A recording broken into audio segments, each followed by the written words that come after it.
Good afternoon, everybody. I just wanted to make another video here. I'm making a lot lately because I'm actually writing a book, and I've been reading the Bible a lot, and there's a lot of things that have come up that I just want to share with people. And one of those things is the idea of faith. There's a reason they call it faith. If you look at back in the old days, there were a ton of signs that Jesus gave, and people didn't believe even with all those signs. And today we don't have those signs as much, but there's a lot of us who don't believe, and there's a reason they call it faith.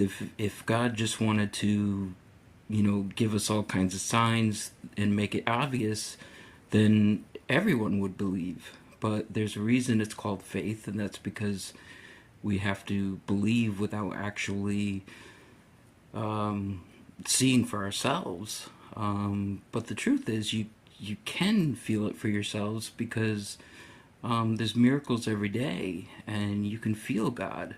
You might not be able to see Him, but you can feel God. And one of the passages I want to share with you today is about the narrow gate.